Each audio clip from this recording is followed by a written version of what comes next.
Assalamualaikum warahmatullahi wabarakatuh. Waalaikumsalam Waalaikumsalam warahmatullahi warahmatullahi wabarakatuh. wabarakatuh. Innal hamdalillah nahmaduhu wa nasta'inuhu wa nastaghfiruh wa na'udzu billahi min shururi anfusina wa min sayyiati a'malina. May yahdihillahu fala mudhillalah wa may yudlil fala hadiyalah. Asyhadu an la ilaha illallah wahdahu la syarikalah wa asyhadu anna Muhammadan abduhu wa rasuluh. Allahumma salli wa sallim wa barik ala Muhammadin wa ala alihi wa ashabi ajma'in. Subhanaka la ilma lana illa ma 'allamtana innaka antal alimul hakim. Allahumma aftah lana hikmataka wansur alaina rahmataka min khuzainir rahmatika ya arhamar rahimin. Qala Allah ta'ala fi kitabil karim, a'udzu billahi minasyaitonir rajim. Ya ayyuhalladzina amanu taqullaha haqqa tuqatih wa la tamutunna illa wa antum muslimun. Ya ayuhan nasu taqu rabbakumul ladzi khalaqakum min nafsin wahidah wa khalaqa minha zawjaha wa batha minhuma rijalan katsiran wa nisaa wattaqullaha alladzi tasaaluna bihi wal arham innallaha kana 'alaikum raqiba. Ya ayyuhalladzina amanu taqullaha wa qulu qawlan sadida yuslih lakum a'malakum wa yaghfir lakum dzunubakum wa may yuti'illaha wa rasulahu faqad faza fawzan 'azima. Amma ba'du fa inna asdaqal hadits kitabullah wa khairal hadi Muhammadin sallallahu alaihi wasallam wa syarrul umuri muhdatsatuha wa kullu muhdatsatin bid'ah wa kullu bid'atin dhalalah wa kullu dhalalatin finnar. Saudaraku kaum muslimin dan muslimat, Bapak dan Ibu sekalian, jamaah Syifa yang dirahmati oleh Allah Ta'ala, istiqomah setiap selesai subuh, kita berdiri di depan HP atau laptop dengan tekun, ya, memperhatikan apa yang disampaikan ustadz-ustadznya, ya, berbagai macam ilmu. Karena memang setiap ustadz mempunyai ciri khas sendiri-sendiri. Oleh karena itulah ikuti semua, nanti akan kita mendapatkan lebih banyak lagi. Kita beruntung diberikan oleh Allah Ta'ala Asyifa ini, karena kita tidak usah pergi ke pesantren, ke sana, kemari. Kita mau ilmu apa dalam agama ini, insya Allah kita bisa menanyakan. Ilmu waris, ilmu talak, ilmu rujuk, ya, kemudian ya ilmu semua ada, tauhidnya ada, ya, kemudian fikihnya ada, dan semuanya kita dapatkan.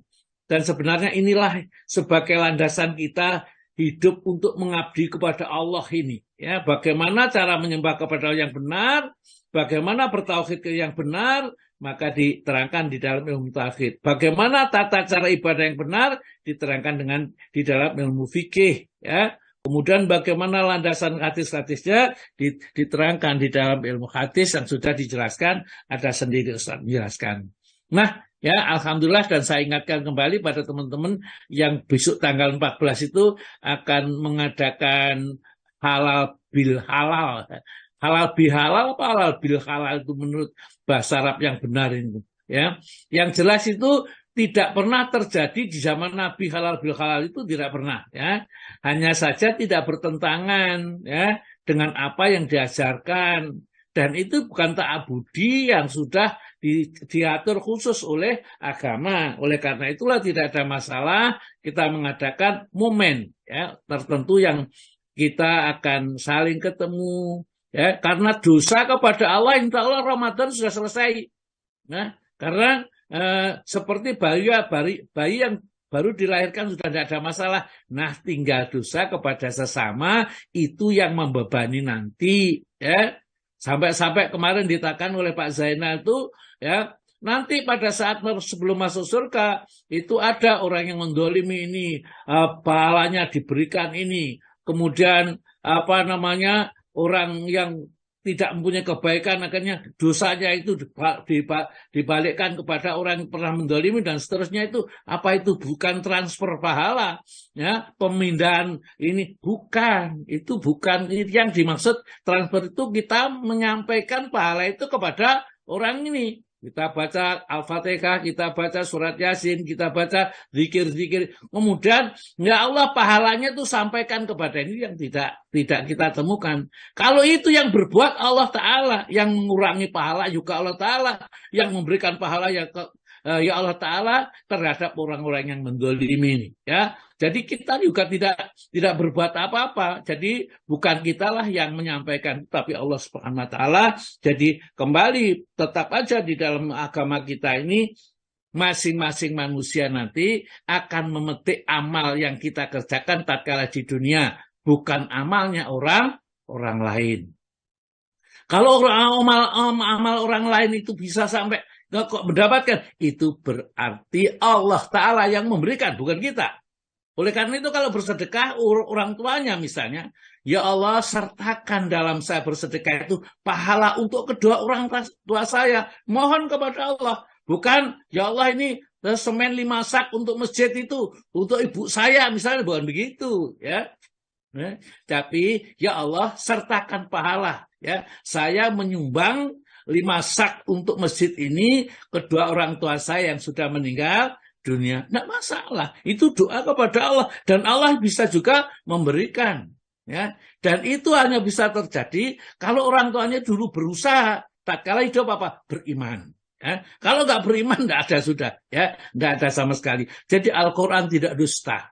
Al-Quran itu benar adanya. Hanya kita barangkali yang memahami, yang perlu kita lebih lagi konsentrasi supaya kita tidak sampai terjadi benturan antara hadis yang sahih dengan ayat-ayat Al-Quran. Baiklah, ya, ini pembukaan saja. Sebenarnya saya akan baca-baca ini, tapi waktunya cuma 1 jam, ya. Tapi nggak apa-apa nanti kalau ada yang ingin menanyakan, karena ini di sini nanti ada barangkali selamatan orang yang sudah meninggal dunia juga akan kita singgung-singgung ini, ya mungkin itu yang kadang-kadang memancing banyak pertanyaan dari kita, bagaimana ya mitung dino nih, ya, kemudian telung dino, petang puluh, 100 dan lain-lainnya, itu bagaimana secara syar'i berdasarkan dalil dan hadis yang ada, ya.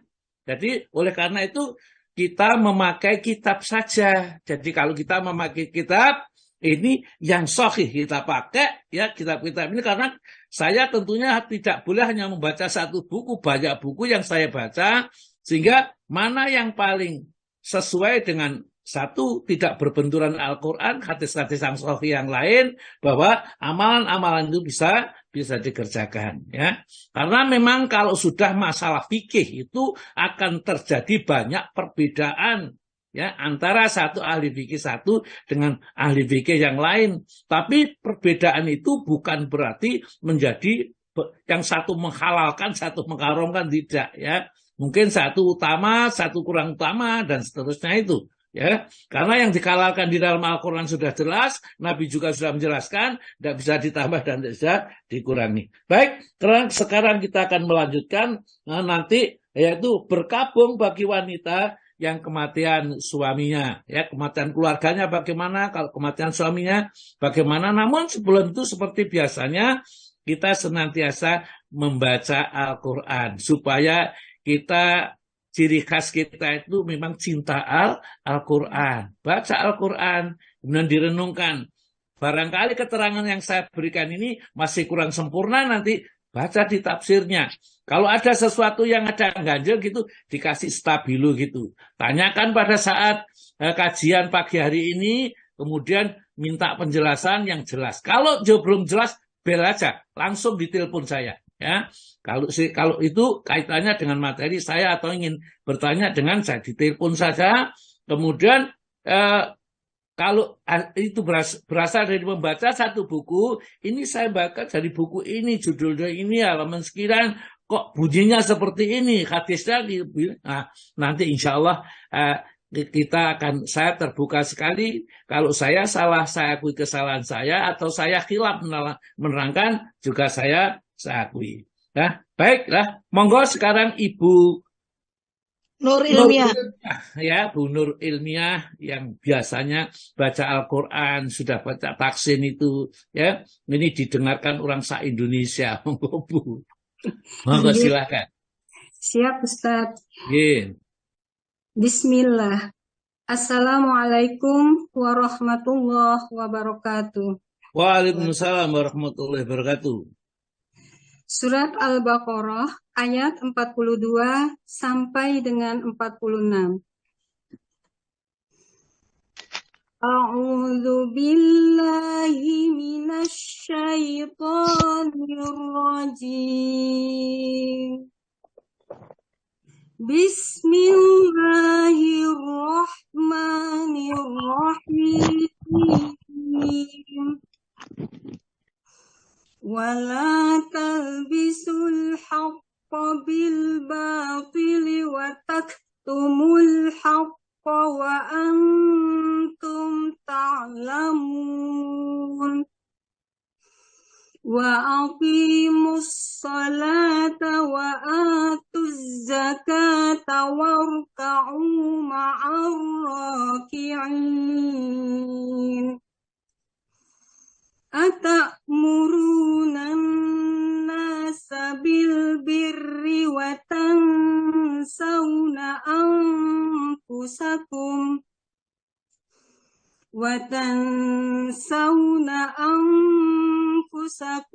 wa antum tatlunal kitab.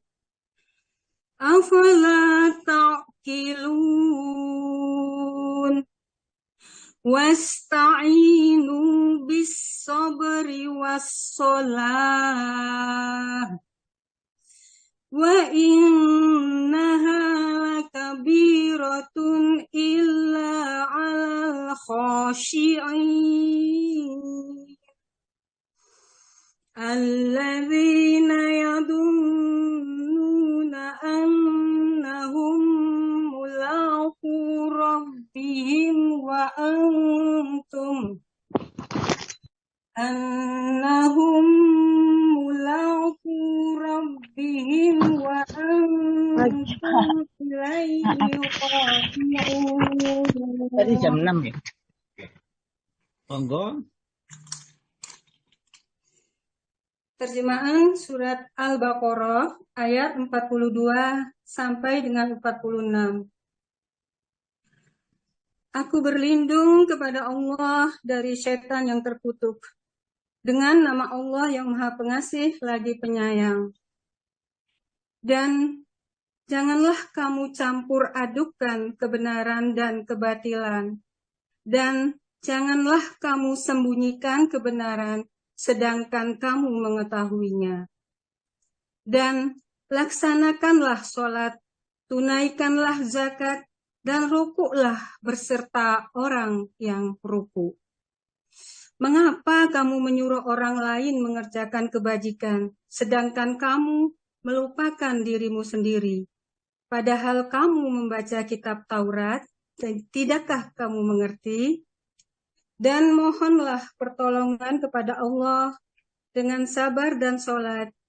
Dan sholat itu sungguh berat, kecuali bagi orang-orang yang khusyuk, yaitu mereka yang yakin bahwa mereka akan menemui Tuhannya dan bahwa mereka akan kembali kepadanya. Assalamualaikum warahmatullahi wabarakatuh. Waalaikumsalam warahmatullahi wabarakatuh. Alhamdulillah, terima kasih Bu Nur Ilmiah. Luar biasa sekali kemajuannya dalam baca Al-Quran. Ya, mudah-mudahan kalau meskipun tidak sedang dalam tampil membaca Al-Quran ya sama dengan dalam kondisi tampil seperti itu. Maka terbiasa nanti akhirnya biasa kita membaca Al-Quran tertib, tartil ya. Dan kalau membaca terjemahan juga enak ya didengar, kemudian gampang dipahami. Saya tidak akan menerangkan tafsirnya surat ini. Ini saya kepingin nanti surat Al-Baqarah itu langsung saya akan mulai aja. Yang pertama untuk surat Al-Baqarah itu tafsirnya karena ini memang dalam-dalam ini ya. Ini memang kalau kita mau selami masing-masing ayat itu, seperti walatal bisul haqqa bil batil itu luar biasa sekali. Sebenarnya kalau kita telusuri ke dalamnya, kepada siapa sih ayat itu ditujukan? Sebenarnya kepada Bani Israel ya, atau kepada orang Yahudi. Tetapi kita pun orang-orang Muslim itu juga kena, dan seterusnya ya sampai ayat yang seperti itu. Jadi saya tidak akan menerangkan, tapi cobalah direnungkan. Ayat-ayat mulai 42 sampai ayat yang 46 itu luar biasa sekali kalau kita mau merenungkan. Saya ingatkan sekali lagi, Al-Quran ini semakin sering dibaca, semakin ditadaburi, semakin indah ya, semakin menarik ya. Bagaikan orang yang menyelam di dalam samudra, semakin dalam menyelamnya, semakin kelihatan keindahan dasar samudra yang penuh dengan mutiaranya dan segala macam keindahannya. Ya, monggo silakan. Karena ulama tidak pernah puas ya untuk mendalami Al-Quran itu, masih ada saja. Sekarang diterangkan, besok terangkan lagi, ada lagi ya. Maka itu Biar Arifin itu sampai menjelaskan itu dulu, almarhum mudah-mudahan Allah Ta'ala memberi rahmat ya.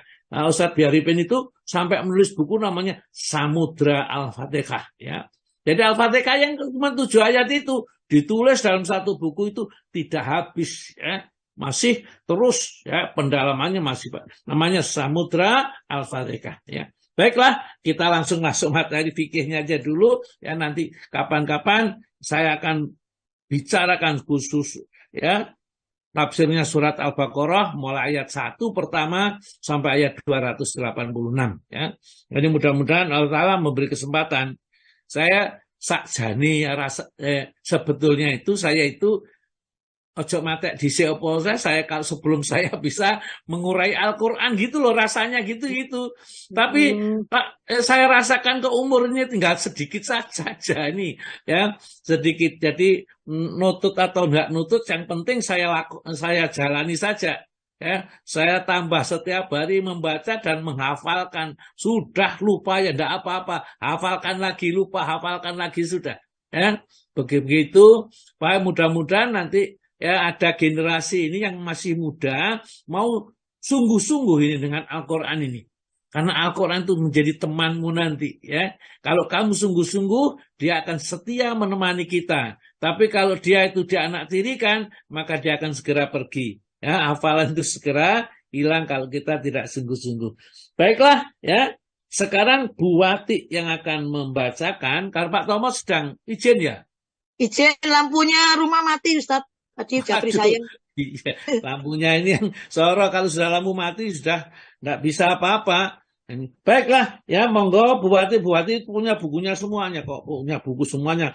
Saya pernah ke rumahnya, bukunya ditunjukkan saya sak lemari ada semua. Fikih sunnah itu, yang kecil-kecil itu punya semua. Monggo Bu Wati kalau gitu dibaca.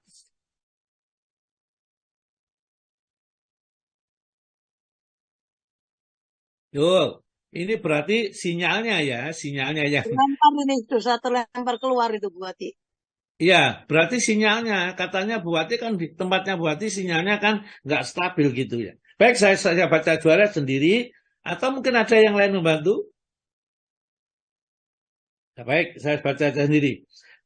Berkabung bagi wanita yang kematian suaminya, ternyata kematian keluarganya dan kematian suaminya itu seluruhnya itu. Dibolehkan bagi wanita ihdat, artinya menjalani masa berkabung. Ihdat ya. Idah biasanya kalau kita mengatakan idah ya. Idah itu kalau orang ditinggal mati suaminya namanya idah. Idah itu menunggu, masa menunggu untuk tidak nikah selama itu ya. Dibolehkan bagi seorang wanita ihdah, artinya menjalani masa berkabung disebabkan kematian sanak keluarganya selama 3 hari saja. Jadi kalau kita yang meninggal bukan suaminya, maka kita boleh berkabung, misalnya nggak mau bedaan, nggak pakai pakaiannya, nggak mau bersolek dan lain-lainnya, itu dalam masa berkabung, ya itu boleh untuk selain suaminya, ya, istrinya itu ya, maka boleh berkabungnya 3 hari saja jika tak ada larangan dari pihak suami. Tapi kalau suaminya pun melarang, jadi kamu tidak usah berkabung, ya. Ini maka si istri juga tidak boleh berkabung, ya. Karena selama berkabung itu barangkali mungkin tidak boleh juga dikumpuli ya seorang suami. Mungkin kalau misalnya seperti saya, ibu saya meninggal atau adik saya meninggal, kakak saya meninggal, ponakan itu saya misalnya berkabung atau istri saya berkabung. Kalau istri yang berkabung itu izin suaminya dulu, ya. Dan boleh berkabung paling lama hanya 3 hari. Dan terlarang jika lebih dari tiga hari itu, ya, dari itu. Kecuali bila yang meninggal suaminya, ya. Kalau suami yang meninggalkan, maka iddatnya berkabungnya adalah 4 bulan 10 hari, ya. 4 bulan 10 hari. Jadi itulah syariat, kita tidak boleh kurangi, misalnya 4 bulan saja, tidak usah 10 hari, ya tidak boleh. Kalau kita kurangi seperti itu jadinya apa? Nah, kita selama itu kan seorang wanita nggak boleh dilamar, nggak boleh nikah, mengadakan ikatan perkawinan, nggak boleh sebelum masa iddahnya habis. Jadi kalau masa iddahnya cerai saja, itu 3 kali suci. Ya sudah kan 3 kali suci sudah, setelah itu boleh nikah. Tetapi kalau meninggal dunia suaminya sebagai bentuk kesetiaannya kepada suami itu tidak boleh nikah atau masa berkabungnya iddahnya adalah 4 bulan 10 hari, ya. Itu kita seperti itu ketentuan agama ini. Hal ini, ya, berdasarkan hadis yang diriwayatkan dari Ummu Atiyah, ya, oleh jamaah kecuali Turmudi, bahwa Nabi SAW bersabda. Sudah bisa, Ustaz. Oh, sudah bisa, monggo buati. Masya Allah. Monggo langsung. Sangat maaf nih, Ustaz. Nggak apa-apa. Ya, monggo. Artinya, bismillahirrahmanirrahim, tidak boleh seorang wanita berkabung karena kematian lebih dari 3 hari, kecuali kematian suaminya sendiri. Maka hendaklah ia berkabung selama 4 bulan 10 hari. Dan janganlah ia memakai pakaian berwarna, kecuali baju lurik. Jangan bercelak dan memakai harum-haruman. Jangan memakai inai dan menyisir rambut, kecuali jika ia baru saja suci dari haid. Maka bolehlah ia mengambil sepotong kayu wangi. Dan yang dimaksud dengan ihdat atau berkabung itu ialah agar seorang wanita meninggalkan bersolek seperti memakai perhiasan, pakaian sutra, wangi-wangian, inai, dan cat mata. Hal ini diwajibkan atas seorang istri selama iddah, ialah demi menunjukkan kesetiaan kepada suami dan menjaga hak suami. Ya, bagi begitu. Jadi kita masa-masa iddah itu tidak boleh kita berhias yang bisa diartikan menawarkan, ya. Jadi kalau kita sudah bedaan cantik, kemudian pakai wangi-wangi, kemudian rambutnya disisir bagus begitu ya, misalnya itu mungkin menawarkan. Loh, kan rambut itu kan dipakai jilbab kan, ya kan nggak mungkin kelihatan orang lain, ya. Atau laki-laki tidak bisa melihat. Ya, tetapi itulah syariat yang disyariatkan oleh Nabi. Menyisir rambut tidak boleh itu dalam arti menyisir yang akhirnya jadi bersolek, begitulah, ya. Pakai celak juga tidak boleh, kemudian pakai gelang, pakai kain sutra. Pokoknya intinya menawarkan diri supaya dilamar orang lain itu tidak boleh. Dan wanita di dalam masa iddah tidak boleh dilamar kecuali dengan sindiran. Jadi misalnya, ya, saya itu senang nanti kalau akan menjadi ayahnya si fulan gitu ya, anak-anaknya itu saya akan sungguh-sungguh kalau jadi bapaknya ini kan saya anaknya konsentrasi, jadi sindiran saja. Jadi tidaklah secara vulgar melamar. Jadi selama iddah tidak boleh dilamar, ya, tidak boleh mengadakan ijab kabul ya. Kalau suaminya cerai biasa itu 3 bulan, kalau kita cerai mati 4 bulan 10 hari, dan tidak boleh ditawar karena ini namanya syariat, jadi hukum yang sudah ditentukan oleh Nabi, dan tidak boleh ditanyakan kenapa 4 bulan 10 hari. Ada yang mengatakan supaya jelas nanti ada janin enggak yang di dalam perutnya itu ya. Kalau tidak ada janin bagaimana ya, dan seterusnya.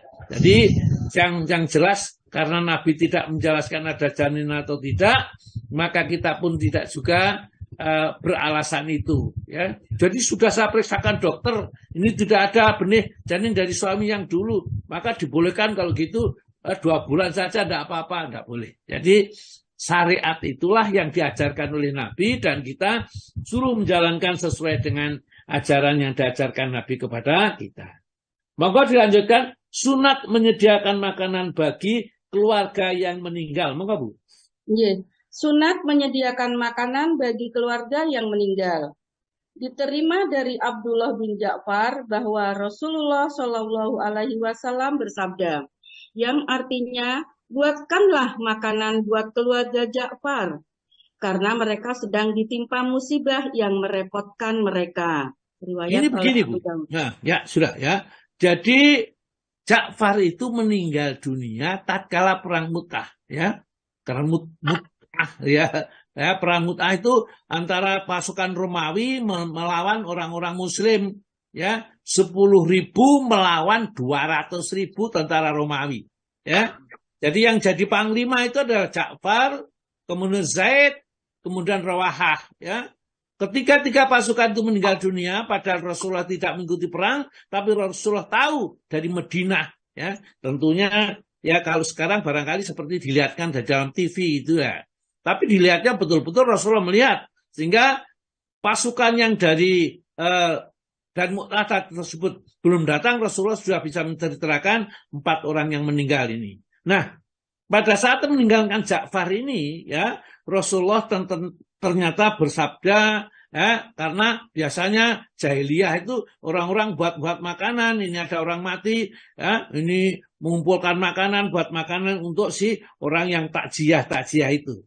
Maka Rasulullah kemudian bersabda, buatkanlah makanan untuk keluarga Ja'far. Jangan keluarga Ja'far yang membuatkan makanan, tapi kau buatkan makanan untuk keluarga Ja'far karena mereka itu sedang ditimpa musibah yang merepotkan mereka. Jadi sudah suaminya mati misalnya, kemudian disuruh buat makanan, belanja ke pasar dan lain-lainnya.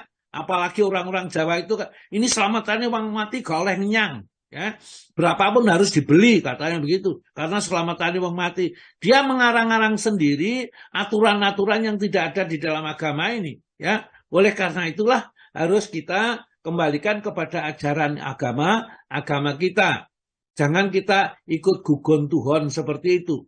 Jadi gugon Tuhan itu adalah katanya, tapi tidak ada dalilnya. Jadi kalau orang ada kematian, mestinya yang seperti yang kita lihat, dia membawa beras, ya, menyumbang uang, itu sudah benar kalau begitu. Hanya saja kalau beras itu kan masih susah. Yang paling bagus adalah dibawakan makanan supaya keluarga itu mau makan, karena biasanya orang yang tertimpa musibah itu tidak mau makan, fisiknya menjadi lemah dan seterusnya. Itulah ya, maka Rasulullah menganjurkan supaya orang yang dalam keadaan kesusahan jangan dibebani. Karena sekarang itu musimnya apa? Kalau ada kematian, yang mati itu sudah masak-masak, ya rawon, ya ada masak macam-macam. Kemudian diundangkan orang buat datang sekian banyaknya, ditanggung oleh yang tertimpa musibah itu, kematian ini. Sampai 7 hari aja sudah habis hampir 7 juta ya. Tangganya seperti itu ceritanya. Ya, kenapa? Lah menjamin sekian. Ya, ini taman gizi katanya seperti itu. Ya, mulai 3 hari, 7 hari, 40 hari. Ya, itu semua bukan ajaran Islam.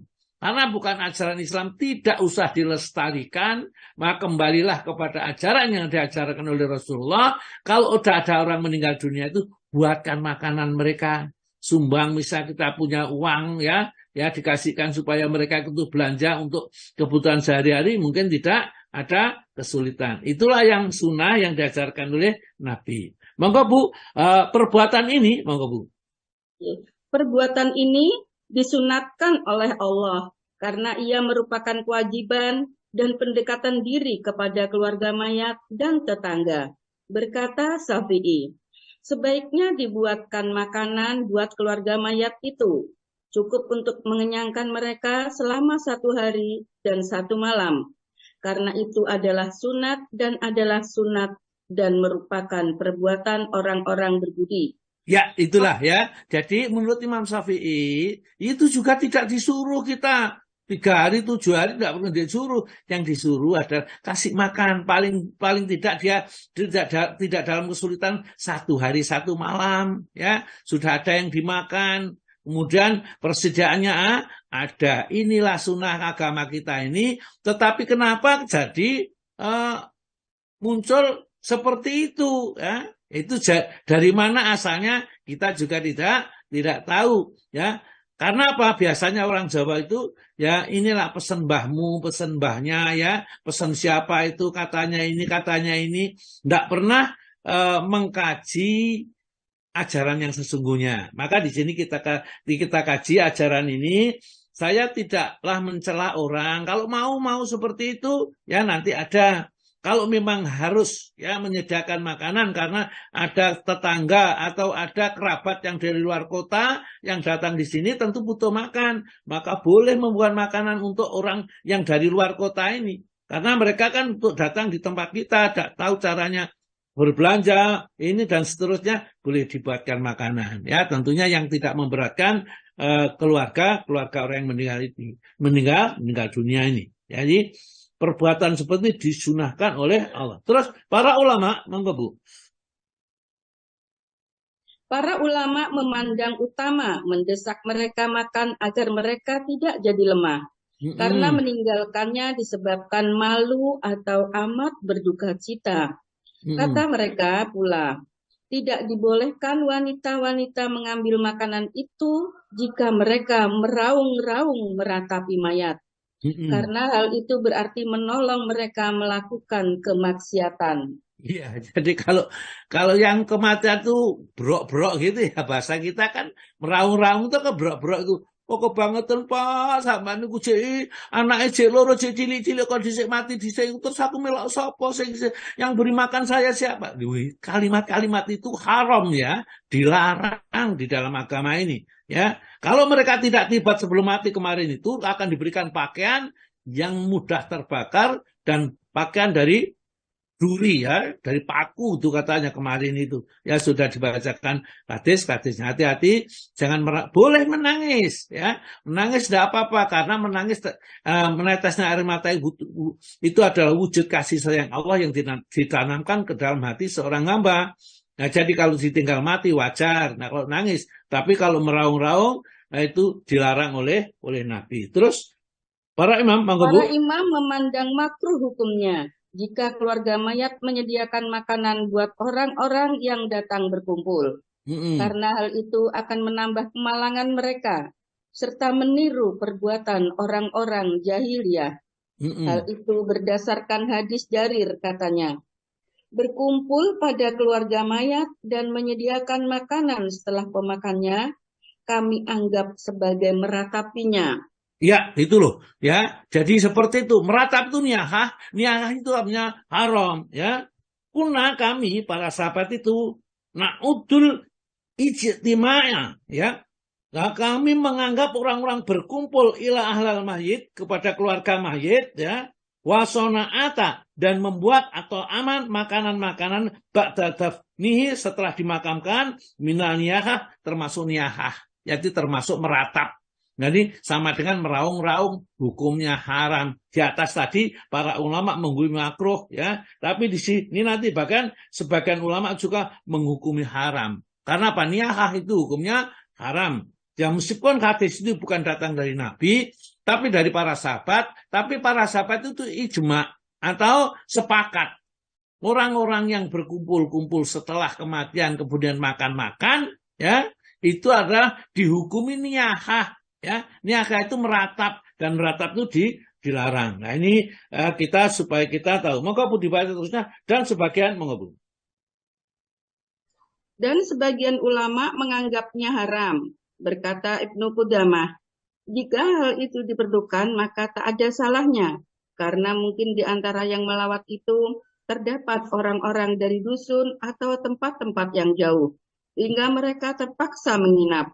Dan hal ini mau tak mau tuan rumah tentu harus menjamu mereka. Nah, itu kalau memang terpaksa, jadi misalnya saya keluarga dari Banyuwangi, saya datang di sini, masa gak kayak makan gitu ya kan, mereka juga gak bisa belanja sendiri ke pasar atau apa. Ya kalau memang menyibukkan, misalnya kalau di kota kan sekarang gampang, dikasih nasi bungkus ada, pesen Gojek itu ada, sudah gampang ya sekarang itu. Ya, karena apa, masak sendiri itu kadang-kadang ya susah, sudah batinnya terluka karena keluarga kita meninggal, kemudian harus membuat ini, membuat itu, ya. Apalagi ada paham bahwa kalau itu selamatane wong mati gak oleh ngenyang lek ning pasar.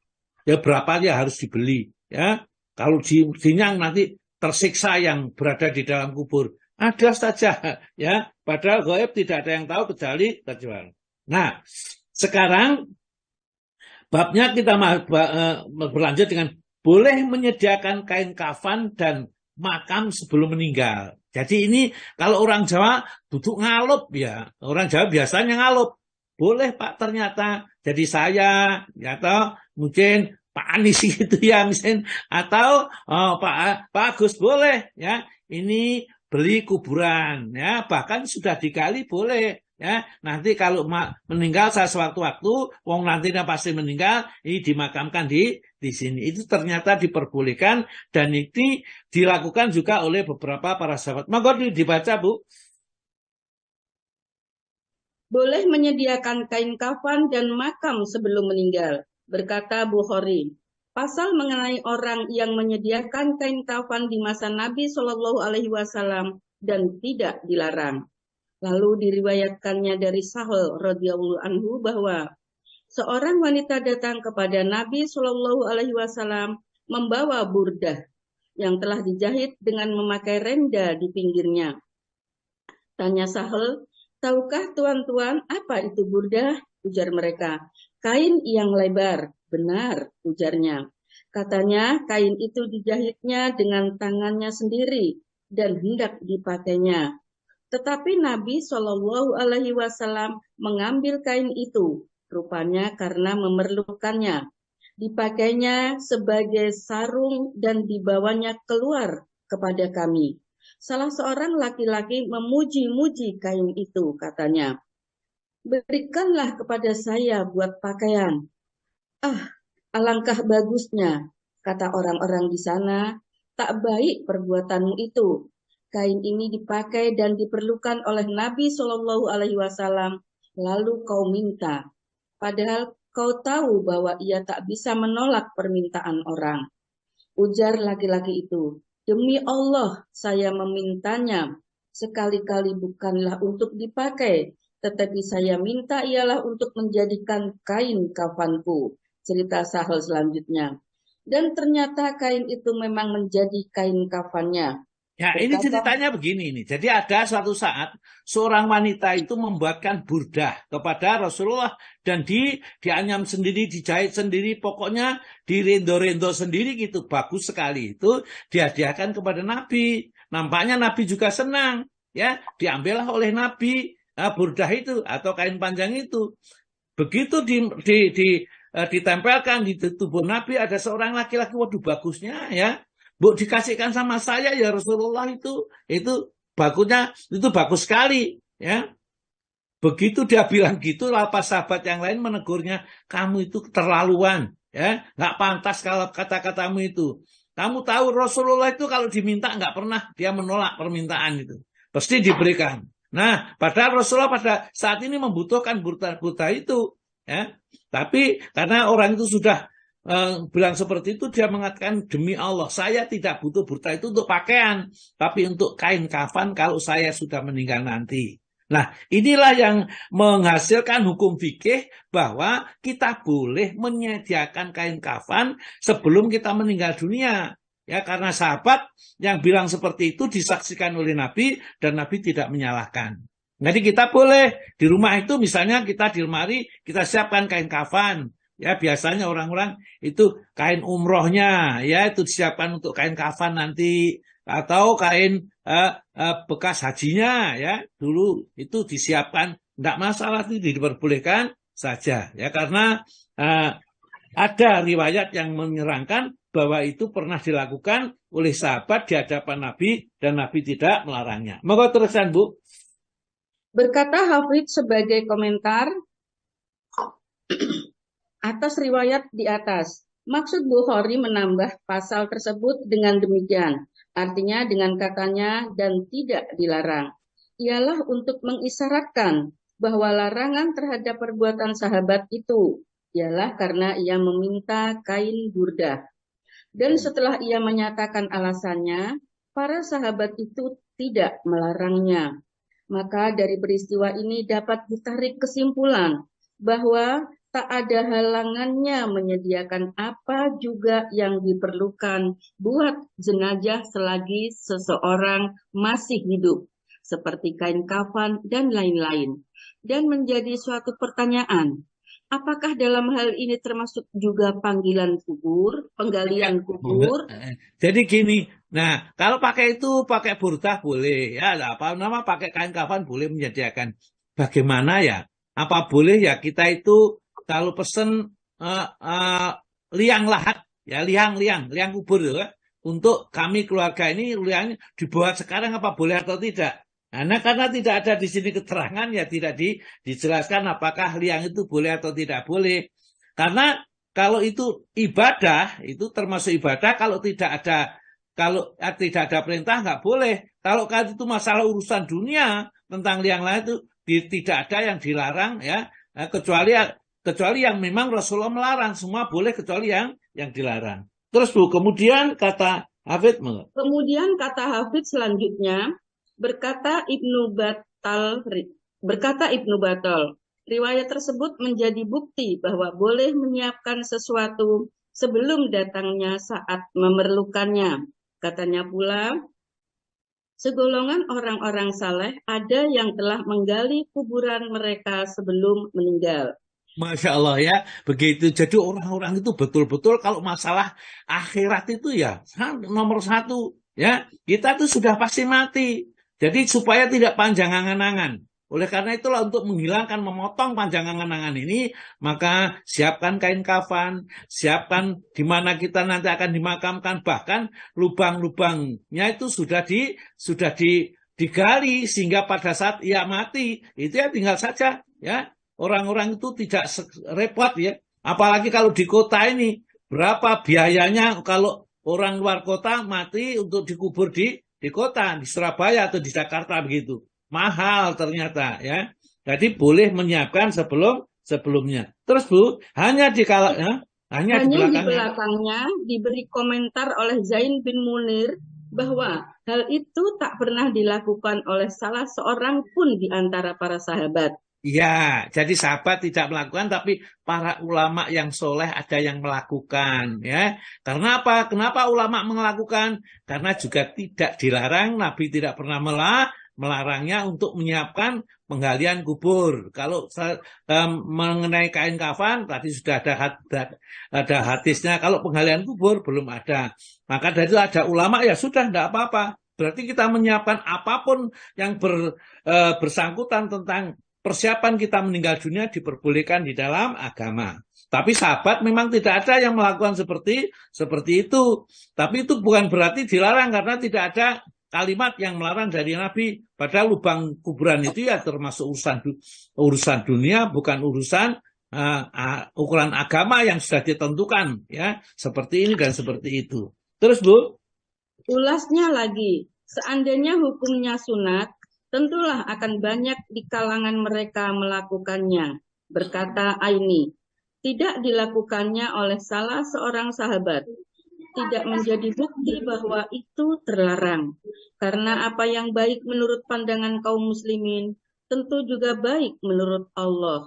Apalagi bila yang melakukannya adalah ulama-ulama pilihan. Nah, itu kesimpulan. Jadi kesimpulan kalau itu bukan sesuatu yang sudah diatur ya di dalam agama ini, maka itu tidak ada masalah meskipun para sahabat tidak ada satu yang mengerjakan. Hanya untuk menentukan hukum sunnah, maka ini akan timbul permasalahan karena Nabi tidak memerintahkan ya, tapi juga tidak melarang. Tapi jadi hukumnya jadi apa? Mubah. Jadi hukumnya mubah itu boleh saja, tidak dilarang. Menurut Ahmad, Mangga Bu. Menurut Ahmad, tidak apa bila seseorang membeli tanah untuk perkuburan dan berwasiat agar ia dimakamkan di sana. Dan diriwayatkan bahwa Utsman, Aisyah dan Umar bin Abdul Aziz radhiyallahu anhu melakukan hal itu buat diri masing-masing. Ya ada sahabat yang melakukan seperti itu. Jadi ternyata di dalam agama ini kayak begitu saja diatur ya. Ada sedikit tambah sedikit lagi, sunnah minta meninggal di salah satu tanah suci, apakah di Mekah atau di Madinah. Ternyata kita boleh berdoa kepada Allah, ya Allah matikan saya di Mekah atau di Madinah. Karena ada beberapa hadis yang menjelaskan mati di sana ini akan ada keutamaannya. Maka Bu dibaca. Sunat minta meninggal pada salah satu tanah suci. Disunatkan minta meninggal pada salah satu tanah suci Mekah dan Madinah. Berdasarkan apa yang diriwayatkan oleh Bukhari dan Hafsah radhiyallahu anhu bahwa Umar radhiyallahu an berdoa, "Ya Allah, karuniakanlah aku mati syahid dalam membela agamamu dan tempatkanlah kematianku itu di negeri Rasulmu Shallallahu Alaihi Wasallam." Hafsah bertanya, "Bagaimana bisa?" Ujar Umar, "Insya Allah akan dikabulkan Allah." Dan sudah. Jadi begitu boleh. Kenapa? Ada riwayatnya, ada sahabat ada yang melakukan seperti itu, diperbolehkan. Ya, ini jelas sunnah. Karena apa? Karena Umar melakukan seperti itu dan tidak ada kontradiksi di antara para sahabat ataupun dari Rasulullah. Dan Tabrani, Mangga Bu. Dan Tabrani meriwayatkan dari Jabir bahwa Nabi Shallallahu Alaihi Wasallam bersabda, "Barang siapa yang meninggal di salah satu tanah suci, Allah akan membangkitkannya pada hari kiamat dalam keadaan aman." Nah, inilah ya yang menyebabkan ada hadis ini. Maka aman itu maksudnya juga aman dari mungkin ya, dari bentakan pukulan malaikat tatkala dikumpulkan di padang mahsyar, nanti tatkala kebangkitan di hari kiamat. Nah, di dalam hadis ini, dalam sanadnya, Monggo Bu. Dalam sanadnya terdapat Musa bin Abdurrahman yang oleh Ibnu Hibban dimasukkan dalam orang-orang yang dapat dipercayai, yaitu Abdullah bin Mu'ammil yang dianggap lemah oleh Ahmad, tapi oleh Ibnu Hibban dapat dipercaya. Ya, jadi hadis itu begitu. Nilai hadis itu tergantung pada perawi. Kalau yang meriwayatkan itu sikoh kuat, ya, nggak ada masalah, dipercaya, maka hadisnya bisa diterima. Tapi kalau hadisnya itu bermasalah, yang meriwayatkan lemah, sering lupa, sudah tua, ya, itu tidak boleh diterima karena hadis itu jadi lemah. Tapi menurut Ibnu Hibban itu bisa dipercaya. Jadi kalau begitu kita boleh mengambil itu sehingga kita boleh minta meninggal dunia di dua kota suci, Mekah atau Madinah, ya. Ini masih ada sedikit lagi, Bu. Mati secara mendadak. Mati secara mendadak diriwayatkan oleh Abu Daud dari Ubaid bin Khalid alaihissalam Sulami, yakni salah seorang dari para sahabat Nabi Shallallahu Alaihi Wasallam, suatu kali dikatakannya bersumber kepada Nabi Shallallahu Alaihi Wasallam, dan kali yang lain dari Ubaid saja katanya, yang artinya kematian secara tiba-tiba merupakan kematian menyedihkan. Ini ada beberapa hadis lagi yang tidak disebutkan di sini dalam kitab pedoman sholat itu saya baca ini. Kematian mendadak itu bagi seorang muslim itu adalah suatu karunia.